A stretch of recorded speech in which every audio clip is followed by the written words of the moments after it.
Welcome to the Reiki Revolution podcast, your go-to source for strategies and ideas for SEO, organic growth, content creation, and business.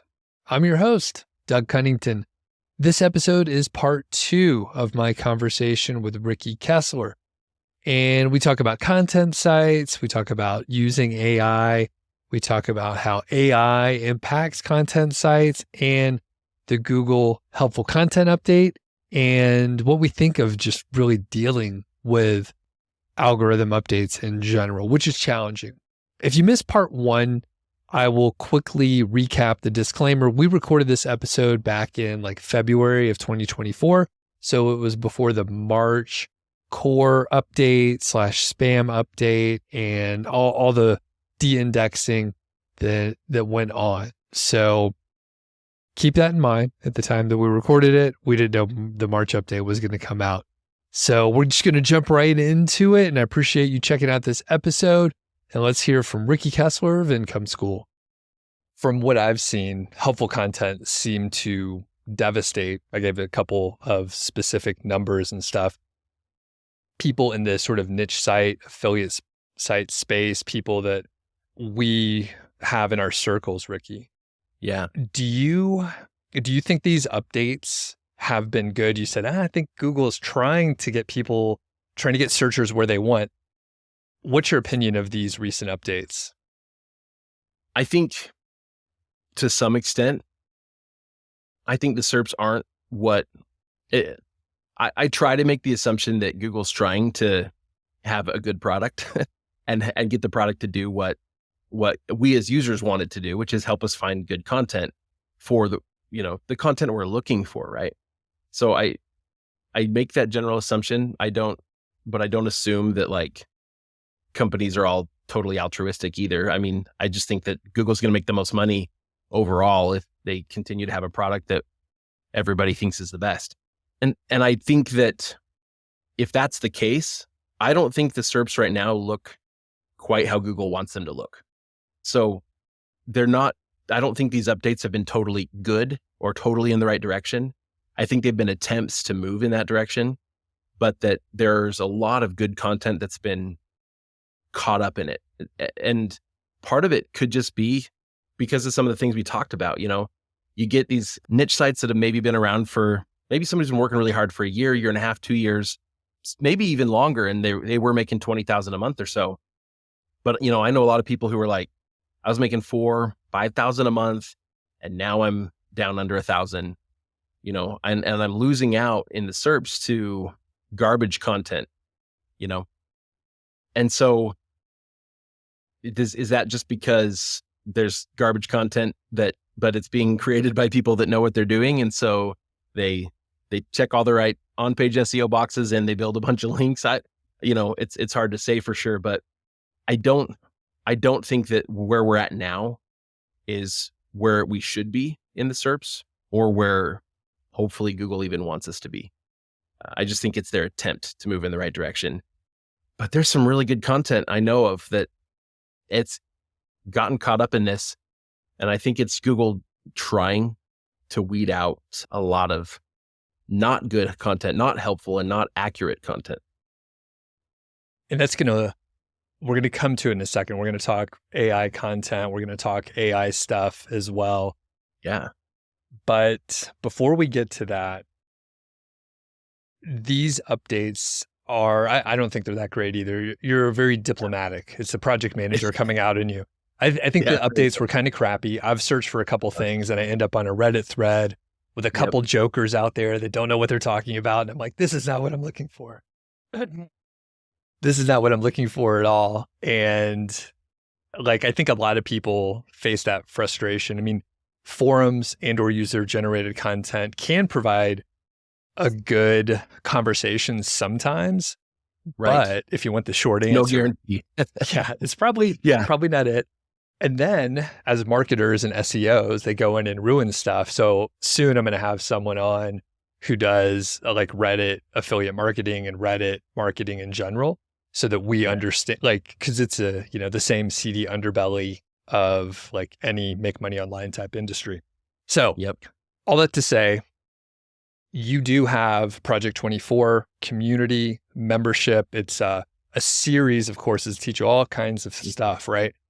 So how do you keep up to date? Because one problem I found, and I decided to sunset my course because of this, I could create content that covers something. It might be accurate for about 2 or 3 weeks, 2 or 3 months, or 2 or 3 years.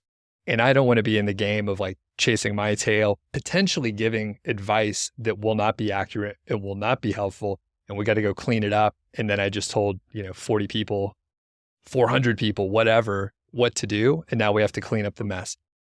Ricky, how are you managing that? Because it seems like a bigger task than I want on my shoulders. Yeah, it certainly is, and it certainly can be really bad. The main thing that we've done is a lot of our course content is very much like underlying foundational principles that aren't changing very quickly. And so, there's a lot of SEO stuff where it's like the optimal thing to do today is totally different than it was a little bit before.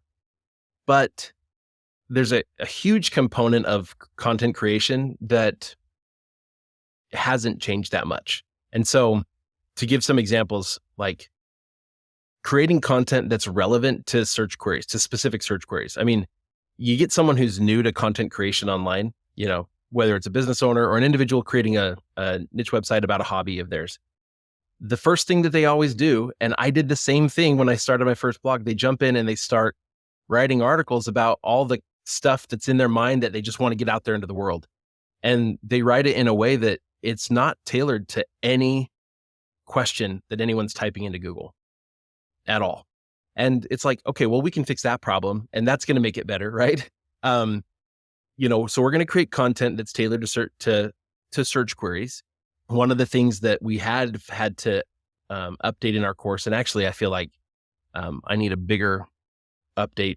I need to completely revamp a whole section right now, because we used to focus a lot as we do our keyword research on, again, kind of identifying search queries that are good search queries, but then validating them to make sure that there's some traffic actually searching this query, and try to validate them to see if you have any possibility of ranking for it. And if those things don't align, kind of like your keyword golden ratio, if those things don't line up at all, we're just not going to write it now. Maybe someday we'll be more authoritative or whatever, but we're just not going to write it. Well, that's changed, because now it's like, if it's an important part of the topic, you better write it or you're not going to build topical authority. So now I would completely change the way that I teach that. And it would be more about really building out kind of a topical map. Like, these are the important things to cover just to make sure that we've reasonably covered the topic. And then we can even go out from there and find some low competition things that we're confident we can rank for, so that we can, with a brand new website, show up in the SERP, right? But it's all going to kind of be built around foundational important content. And that's something we didn't used to have to do. So that's one place where it has changed. But like all the activities that we recommend around building EEAT, the way that we teach people to write articles, a lot of what we teach, the principles are still solid. And maybe it's just kind of the learner and the kind of teacher in me that I don't know where that came from, but for some reason I just love teaching too. I like helping people understand the principles, which is harder. It's a lot easier just to say, here's 3 steps, do them. And sometimes I get too far into the principle side of things, but because the foundational principles are so solid, like if the people that we're teaching are built around those, then I can kind of just give them the updates, but not in a course format. So we have a podcast 3 times a month. Our members get an episode about blogging. 3 times a month, we have another podcast, and they get episodes about video and YouTube. And so, 3 times a month, we're having conversations, answering the questions we get in our community and talking about things we see in the industry that are changing. And so like the little nuances and stuff we can talk about. And then we have our community where people are constantly talking about, hey, I just saw this cool case study somebody else did on a YouTube channel. They're talking about a blog they built over the last year. Look at all this money they made, watch their video. And then there's discussion around it. Like, well, what did they do differently?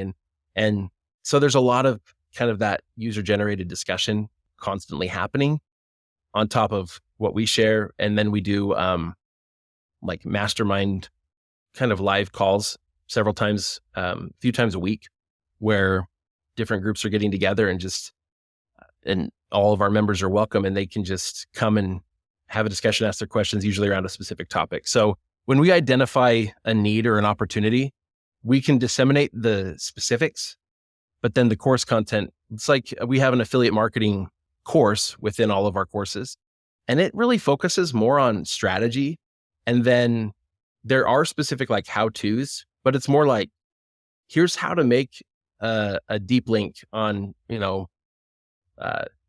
impact, right? It's like you're using impact radius. Like you want to link to a specific product. It's not like Amazon. You can't just go, grab the link and put your tracking ID in there. You got to go on impact and you got to put a link to the product in and generate a deep link. Let me show you how to do it. Because I have to assume they don't know how to do that. But most of the content focuses on, here's kind of more of the marketing and psychological strategy of how to succeed as an affiliate marketer. And then, the other nuances around like how many affiliate links can I post in an article, or, how salesy should I be? That kind of stuff. It's like, if we see Google updates pushing out where sites with a lot of affiliate links are getting hit, it's like, okay, look, if you've been going too heavy here, back off. But those are kind of the more nuanced pieces. They're not the majority of the course content. So I'm not having to make major updates unless there's a big enough fundamental shift, like my approach to keyword research. Like it needs to be updated sooner rather than later. Perfect answer. And I think you framed it really well. There's certain things that are solid lessons and units, and those are not going to change. You could probably even think about those ideas and take it to YouTube or a podcast or whatever. Right. And then there's like one-offs where you can do little updates or make updates if required, if there is a major change. Super quick word from our sponsor, me. I'm Doug Cunnington. I started this podcast, and I just want you to do a little favor for me if you enjoy it. And if you've watched this episode so far, you're probably into it. So if possible, please subscribe to the channel, leave a review over on Apple Podcasts or Spotify or anywhere that you can leave a review, and tell a friend, especially if they would dig this episode, tell a friend to check it out. I really appreciate it. It's like a little personal favor for me, and it helps spread the message about the show. Thanks a lot. Let's get back to the episode with Ricky. And the thing is, it's shifted over like 2 years. Like topical authority has slowly become more and more important. And it's very clear from what we see from brand new sites in the traction they get when they think about it ahead of time. You talked about garbage content before, and I was chatting with a friend the other day who does a lot of tests. And this person is testing unedited AI content at scale. We see some stories about this. This one's sort of under the radar. So this person is not mentioning it anywhere, but it's, I think several thousand articles. It's making about $5,000 a month or so. And it's literally unedited, just publishing as quickly as they can. So I'm curious your take on AI content. What have you tested? Is there anyone on the team that's testing? And we'll get into some of the details here. So what do you think of the AI content? Yeah. I have no question that it can work because we're seeing case studies like that. I don't know if it'll work long term if the content. This is where it gets tricky. Like if the AI generates all of the content, there's a couple things that it can't do that well. One is like it can check a bunch of sources, but sometimes you still get some inaccurate stuff depending on what the topic is. Things where there's not a lot of sources where it can go check. I've seen, and frankly, humans generated content, it's not always better. And that's something we certainly noticed. We had a lot of freelance writers that were college students, and I'd have them write articles, and when I start looking through articles they wrote for me, I'm like, okay, this is wrong. But then I go look and see like where'd they get their information, and some of it they got from other blog posts that are also wrong. And it's like one person wrote something and 12 other bloggers regurgitated the same thing. The AI is doing that same thing. They're just better. The AI is a better writer than most of us, right? So, I don't know that AI generated content is that much worse than what a lot of bloggers have been doing anyway, where they just regurgitate what other people say. And so why I say I don't know how well to do in the long run is like, as Google's looking for helpful content, they're looking for more uniqueness in the content as well. So it's like, it's a tricky balance, right? So they want your content to generally agree with the consensus of what the internet says. Otherwise, they think it's wrong or it's inaccurate. But they also want it to have something that makes it different than all of the other content on the internet. Otherwise, like Google doesn't need 12 copies of the same blog post to show up on the SERP. So it's tricky. I think AI, from what I'm seeing, can do a fantastic job of writing. Another thing, though, that it can't do is actually have life experience. And so I think one thing that a lot of people are looking for, we're seeing this a lot on YouTube right now, a little bit of a shift, but I think we may see some of this, at least in certain industries in blogging. If I'm Googling like a health related question or whatever, I maybe don't care about this, but like one of the big shifts we're seeing now is people that are kind of starving for like just humanness, right? So on YouTube, we're seeing content that's just a little bit more vulnerable and a little more human and a little bit less polished is starting to like get more trendy. I wouldn't be surprised if blogs are kind of going the same way, where people want like a good, quick, helpful answer, but they also want to feel like it's coming from a person that's experienced what they're about to experience or what they're experiencing right now. And so, and AI might be able to simulate that, but I think it's going to need a lot of guidance to do that, because like ChatGPT doesn't like to lie or share opinions. It's like, here's what the sources say, but it doesn't really like to take too strong of a stand unless it's just a fact, right? And so anyway, I see AI being a really helpful tool. I just watched a case study from Casey Botticello on YouTube, where in a year he took a blog to $22,000 a month in just ad revenue from nothing. But he did this exact thing, right? He built out a topical map of about 750 articles, stuck to only those, and the AI wrote the first draft.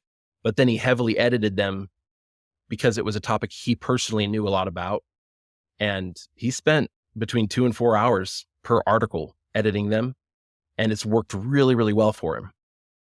But he didn't, at the time, he didn't feel like the AI version was going to be enough, but it was good and it was helpful and it helped make the blog post better than if he had just started from blank, and saved him time. But it was still a huge undertaking. It was still, he said, like about a 6-month full-time job worth of work just to edit the blog posts, which he did personally. So anyway, lots of things. I have lots of thoughts about AI. I do have someone on the team who's spending a lot of his time basically understanding AI, and he's super excited about it. There's a lot of automation we can do, content repurposing we can do, just to make our lives easier and better.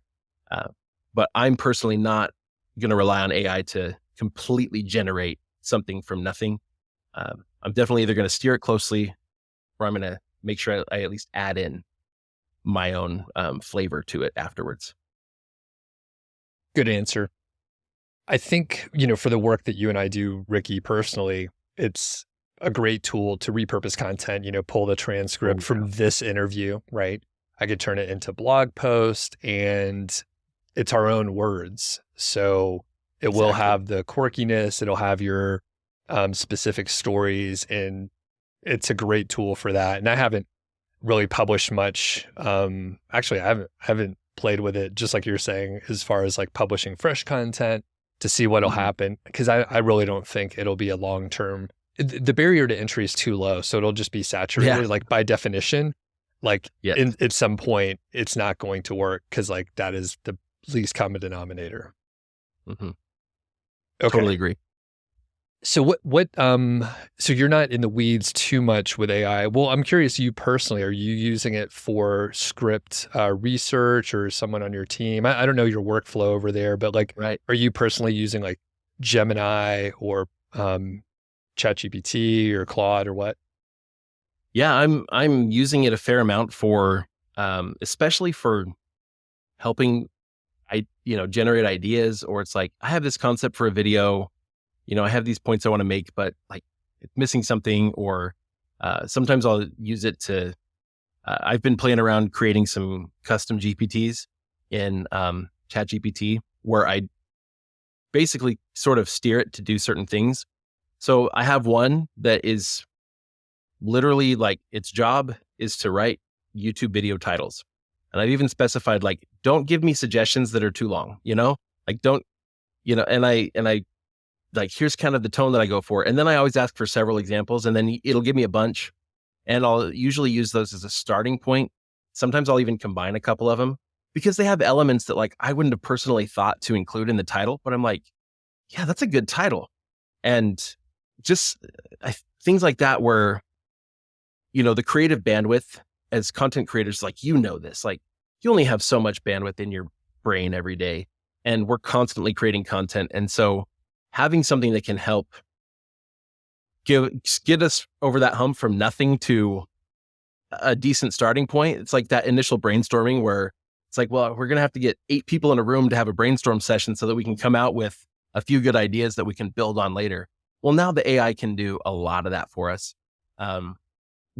We've been working on a project for content repurposing, trying to tailor the prompts better to be able to take specifically like a blog post and generate social media posts for it, generate like Twitter threads for it. So, multiple tweets, Instagram posts, things like that. Just kind of tweaking the prompts that we use to generate that. So like you said, it's taking words we already wrote, like these are our thoughts, our ideas and everything. But now it's just going to take some of the highlights and format them in a great way for Facebook, Instagram, Twitter, Threads, everywhere else. Maybe give me an idea for a video that could really supplement it and give me a bit of a script or an outline that I could start with. But I'm always going to add in, when I'm generating like a video or a blog post, it's going to be me. That's going to be a huge piece of the content. One thing I've done, I'm a big journaler and paper. I like to write with like pen and paper or whatever. So I've taken a picture, and I did this with Bard/Gemini. And I said, oh, here's an outline. Here are my thoughts. Write a script for this. What are common questions for people that maybe disagree? And what are some other points that I should add in there? So it's like, it's my thoughts. And then, like you said, it's kind of like having someone critique your work and say, you should put this in, put that in. That's actually a weak point. You need to strengthen it. And I mean, it shaves off so much time, and it's pretty damn good. Yeah. So and I would love being able to take a picture because I'd prefer not to like type stuff out, and I want to get away from the keyboard and all that stuff. So, all right. Call. Cool. So I want to circle back a little bit. Before we do, is there anything else with AI that you want to mention here? Anything I didn't ask?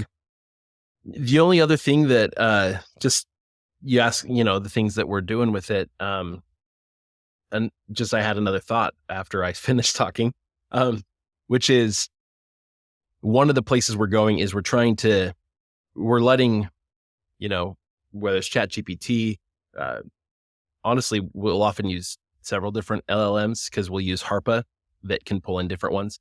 And, but we've created custom GPTs that can kind of do this, and we'll have it like look at a bunch of comments in our YouTube videos or in a Facebook group and start to generate characteristics or avatars for the different people that seem to be there. based on the things that they said in their comments or the posts that they make on Facebook, or even with our own community in Project 24. Look at these threads, and then it will output for us. I think for Project 24, we ended up with like 8 different avatars. Like these are 8 kind of different people that represent the majority of people in Project 24. And so then we can take a piece of content, and when we ask it to critique it, we can kind of call up that avatar and be like, what am I missing here? Or, like you say, kind of play devil's advocate for me, critique this for people that are going to disagree with this. What are their biggest questions or concerns? Or even for like video ideas. It's like, hey, pull up this avatar, give me, what are 10 things you'd like me to make videos about? And it'll just kind of get you over that hump, but it does it with the background of ideally a demographic that's like your audience. So that's another thing we've been playing around with quite a bit and trying to dial that in a little bit more. That one's brilliant, man. I didn't think of it as like definitely a 2.0, 3.0 kind of idea. I'm going to use that. I'll report back and let you know. I have a specific way I think it can work pretty well. Okay. As we're circling back, I do want to ask you, do you think Google updates in the next, say, 6 to 18 months will correct some of the things that both you and I think a lot of other people think are a little bit off? Do you think they're going to try and fix it? I think so. I certainly hope so. I'm with you. Like Reddit does not solve all of our problems and the content on it isn't inherently better. And yet we see it a lot in the SERPs. I would expect that they're hard at work. The engineers over there are hard at work, trying to find ways to refine the algorithm and to fix that. And I think that might be part of the reason why there were so many updates, is it's like there's one and then they're not going to pull it back and like undo it, but they're going to try to tweak it and then they're going to adjust it further. And I think we're going to see more of that over the next year or two as they're trying to refine how they identify what really is and isn't helpful content. And then, so yeah, I think we're going to see that. I certainly hope so. But another kind of mindset that I have is like when Google puts out an update and it changes my traffic, I'm not necessarily approaching then my blog from the standpoint of let's try to recover exactly what we had. It's more like, what's the best way to take my stuff and grow it from here? So like if Google takes a post that I had that used to bring in a bunch of traffic and it trashes it, like, yeah, I want to identify why I think that happened and see if I can improve that one. But if I have other content on my site that Google seems to have favored a little bit more, it's like, okay, well, maybe we build on that. Let's build out a content cluster around it. Maybe that's a place where Google seems to think I have more topical authority or felt like my content was more helpful. And so I think for a lot of people, we may need a little bit of a mindset shift rather than it's really easy when you feel like, well, I lost this, I need to get it back. It's that loss aversion that we all have as a, inherent bias. I think it's just more proactive and just better to look at it from the standpoint of what's my best path forward to recover and improve upon even the outcomes that I had. Ricky, it's been amazing. It's been too long. We got to do this more often. Yeah. Where can people find you? Yeah, the best place is probably on YouTube. That's where I'm most active. So just youtube.com. And then the channel is Income School. You can find us at Income School. Also incomeschool.com. We've got a bunch of websites. We have channel makers for people that are learning YouTube. Income School is kind of our main hub for everything. We are on Instagram, we're on Facebook, but a lot of that content is kind of repurposed from what we do on YouTube. So if you want kind of the freshest stuff, that's going to be the best place to find it. Perfect. We'll link up to it. And if people want to check out Project 24, we'll link up to that so they can get to it really easily. So thanks again, man. Really appreciate it. Thank you, Doug. It's a pleasure. Thanks a lot to Ricky and Income School for joining me. Always fun to catch up with him, and he's just a great guy. So if you want to check out Project 24 or anything else from Income School, I'll link up all the places that Ricky mentioned so that you can get to it really easily. And they have a great YouTube channel. I'm a subscriber myself. And it's cool to watch the channel grow over time. So, quick favor, if you haven't left a review for the podcast, really appreciate it if you do. Right now, no sponsors, may bring some sponsors on in the future, but right now, this show is brought to you by me, Doug. So if you want to do me a personal favor, you can leave a review wherever you listen to this. Make sure you're subscribed. If possible, download all the episodes. That'll send good algorithmic signals to the powers that be at the podcast directories. And actually, I will share information about my strategy to publish these longer episodes or the longer interviews in 2 episodes, and generally launching with several episodes. So I'm going to share all this. And if you help me launch this show and partake in it and do download all the episodes and leave the review and leave comments on YouTube, hopefully it'll work. And then I can bring you some useful information about how it worked if you actually get people to do it. So I appreciate that you were checking out the episode. I'll catch you on the next one, and have a great day out there.